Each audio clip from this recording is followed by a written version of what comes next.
ایک دفعہ کا ذکر ہے کہ ایک عظیم سلطنت پر ظالم بادشاہ ظفر کا راج تھا۔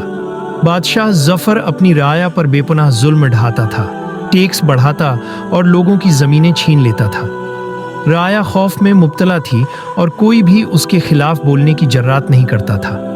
ایک دن بادشاہ ظفر شکار کے لیے جنگل گیا۔ شکار کے دوران وہ راستہ بھٹک گیا اور ایک گاؤں میں پہنچ گیا۔ وہاں اس کی ملاقات ایک دانا بزرگ سے ہوئی جو غریب لیکن دل سے امیر تھا۔ اس بزرگ نے بادشاہ کو اپنی جھونپڑی میں پناہ دی اور کھانا کھلایا۔ بزرگ نے بادشاہ کو سمجھایا کہ اصل طاقت رحم دلی اور انصاف میں ہے، نہ کہ ظلم اور جبر میں۔ بادشاہ نے پہلی بار اپنی غلطیوں کا احساس کیا اور اس نے اپنے طرز عمل کو تبدیل کرنے کا فیصلہ کیا۔ بادشاہ ظفر جب واپس محل پہنچا تو اس نے اپنی سلطنت میں اصلاحات کا آغاز کیا۔ ٹیکس کم کیے، زمینیں واپس دیں اور اپنی رعایا کی فلاح و بہبود کے لیے کام شروع کیا۔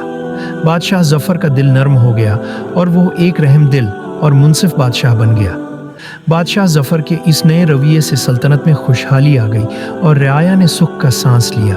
لوگ اس کی تعریف کرنے لگے اور اس کا نام ہمیشہ کے لیے تاریخ میں ایک رحم دل اور انصاف پسند بادشاہ کے طور پر یاد کیا جانے لگا۔ یوں ایک ظالم بادشاہ اپنی رعایا کے لیے ایک مثال بن گیا اور اس کی کہانی سے ہمیں یہ سبق ملا کہ حقیقی طاقت انصاف اور رحم دلی میں ہے۔ ویڈیو اچھی لگے تو اس کو لائک کریں، شیئر کریں اور چینل پر نئے ہیں تو چینل کو سبسکرائب کر دیں تاکہ آپ کو مزید ایسی ویڈیوز ملتی رہیں۔ السلام علیکم۔